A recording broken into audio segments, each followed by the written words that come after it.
Ndabaramutse mwebwe mwese muri ko mukurikira ibiganiro vya Aristage TV ndabahe nikaze muri no makuru yaranze indwi twarayiturangije n'akabagizwe n'ingingo nkuru zikurikira.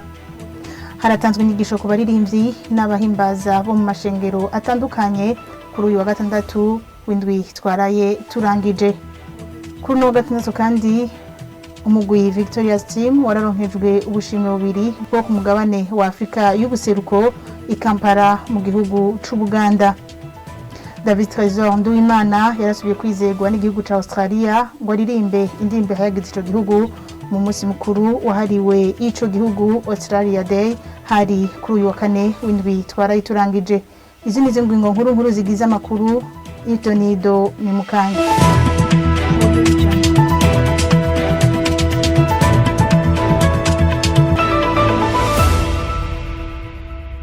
Nongere ndabaye ikaze murano makuru.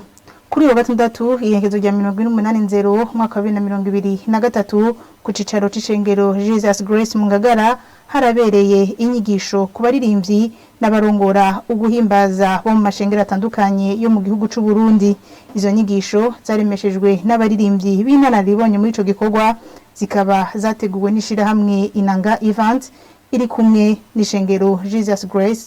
Ni nkuru twateguriwe na Bonaventure Nick niyo mwongere. Izo nyigisho zatunganijwe kucirwa kivuga ngo ubutumwa bwiza ni iki zitabwe n'abaririmbyi hamwe n'abarongora uguhimbaza mu mashengero atandukanye. Apotre Apollinaire Habonimana yigishije aratubwira ko bifuza ko abaririmbyi n'abandi bakwiye gutahura insiguro y'ijambo gospel kandi ko imbere yo kuririmba bakwiye kubanza guhindurwa n'ubutumwa bwiza. Twifuza ko abaririmbyi bamenya ko ijambo gospel ari imvugo ya Bibiliya irengeye imvugo artistique. Gospel ni message, gospel ni ubutumwa bwiza, kandi ubutumwa bwiza Paulo yavuze ngo ni ubushobozi bw'Imana buzanira uwizeye wese agakiza. Iyo umuririmbyi wese aririmba gospel atahuye n'ubwo butumwa bwiza aba ariko aravuga ikintu adatahura, kandi biragoye kubwira abantu ikintu udafise canke ikintu udatahura. Pasteur Jean Prudent Ntibubegwa arongo ishengero Jesus Grace byakira izo nyigisho, nawe atubwira ko inyuma y'izo nyigisho biteguriye ikanguro mitima y'abazikurikiranye. Mu majambo make ikintu twiteze ni ikanguro mu mitima y'i generation, no guhinduka ico bita metanoia canke repentance, no guhindura ivyiyumviro. Twiteze yuko hashobora guhinduka ivyiyumviro by'abantu bagahindura, kuko umuntu kugira ahindura ingeso canke ahindura uko akora nuko ivyiyumviro bibanza guhinduka. Rero nico kintu twiteze nyuma y'ibintu. Liliane Bahati arongo ishira hamwe Inanga Event avuga ko baziteguye kugira ngo abaririmbyi b'inararibonye bafashe ugwaruka gutahura no kwigira kuri bo, harimo no kwiga kwandika indirimbo zibereye. Apotre Apollinaire ni umuririmbyi wa mbere no bwa gospel, ukuvuga ngo arabizobereye, afise message ikomeye, afise n'ibintu byinshi baraciyemwo, yaba bimucinyiza yaba imutera intege muga kuba akiririmba indirimbo mpimbaza-Mana, antuka n'icitegererezo ku baririmbyi bose ba gospel. Hama nka Michel arongoye na Love Band ujya yarasanze ari umu producer, ukuvuga ngo nawe nyene ibintu by'ama arrangement, kandi ni no mu evangeliste umva ko yatanguye yavuze ubutumwa nawe nyene ni bon. Umva na Pasteur Prudent n'umuririmbyi akongera kandi akaba umwanditsi kandi ari umuvuga butumwa. Uvuga ngo twamagaye cadre y'abantu bavyumva, twitege impinduka cane mu ndirimbo. Guy Gregson Gahamanyi umwe mu bari bitavye izo nyigisho atubwira ko zabafashije gutahura ico ari cyo gospel.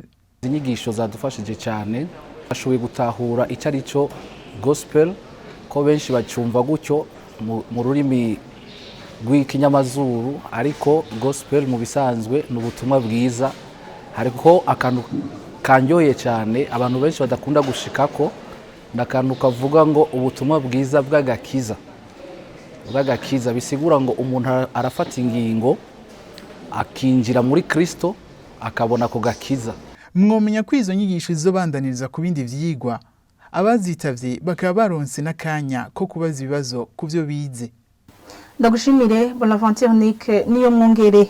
Umugwi Victoria's Team wararonkejwe ubushimwe bubiri bwo ku mugabane wa Afrika y'ubuseruko ku munsi wa gatandatu igenekerezo rya 28 z'ukwezi kwa mbere umwaka wa 2023 hari Kampala mu gihugu c'u Buganda.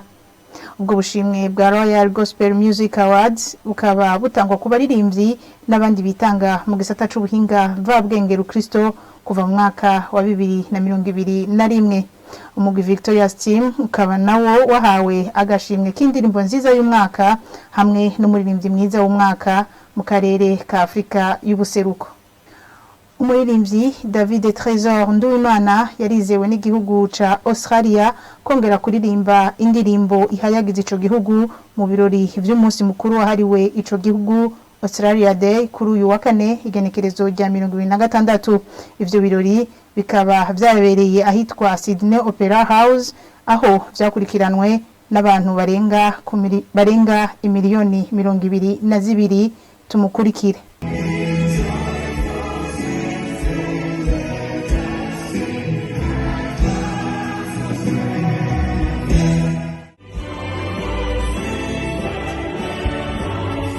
Australia Day ni umunsi ukomeye cyane ku gihugu cya Australia, kuva ku mateka yacu twiga abazungu baza bavuye mu Bwongereza baje ngari ibintu byinshi cyane byabaye byinshi gose ku buryo byatumye uyu munsi ufatwa nk'umunsi ukomeye gose aho ibintu byose bihagarara.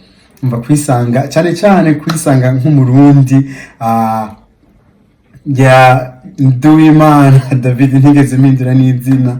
Urumva kwisanga uri muri ivyo bintu uri gukora kutegerezwa gukora ukoresha ingabire Imana yaduhaye kugira ngo dushobore guhimbaza n'abandi bose. Kiba ari ikintu gikomeye, kandi ikindi kintu nibaza ko gikomeye cyose ni naho iyo concert ibera kuri Opera House. Opera House no bita ko iyo monima ya Australia. Rero kuvyisangamwo nisanga ndi hajya n'abayimvyi batandukanye muri iki gihugu bashaka kuba baravyigiye babahinga n'abahinga kabisa, kuko uravye ivyariko bikorwa hajya ahantu ukaraba podium ukaraba ingene biteguwe ukaraba ikintu cyose ngene cyari gipanze. Ni ukuri vraiment n'umugisha ndabishimira Imana, kandi kiryoshe rero cyampimbaye cyane ni ingene abantu bose baje kumbaza bambaza none uva hehe ukacuvuga Burundi. So ivyo byaramimbaye gose, byarangyoheye kubona ushaka kuba uri ahantu ushaka kuvuga igihugu cyawe muri urwo rugezo. Abakristo n'abandi babishoboye barakwiye gushigikira igisata c'ibiteramo, ibikorane n'ibindi bikorwa vy'Imana nk'ivyo. Ivyo bivugwa na Alberike Ndayizigamiye arongoye ishirahamwe Buja Events. Kubwiwe ngivyo bikorwa ntibishigikirwa n'amashirahamwe atari Rukristo, ari naco gituma abakristo bakwiye kubifata mu minwe tumutegabiri. Iyo tugiye muri ayo mashirahamwe ya cankariya biragaragara yuko ivyo bikorwa ntibabishigikira gose, kubera ko benshi mu mashirahamwe baba bafise novuga ingingo bagenderako.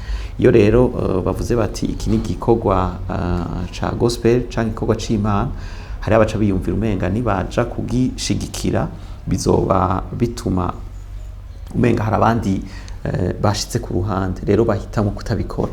Rero ico gikorwa kitaronse abo gishigikira bene co, numva umenga kiba kiriko kiramererwa nabi kubera ko abandi ntibabishigikira. Rero numva umenga nk'amamedia avuga ubutumwa bwiza, ico ni igikorwa c'Imana. Twebwe turiko turoganiza ayo ma concert canke namba tuzotegura ayo ma award abariko arashira imbere izo ndirimbo mpimbazamana, ico ni igikorwa c'Imana kizakuba coshigikirwa.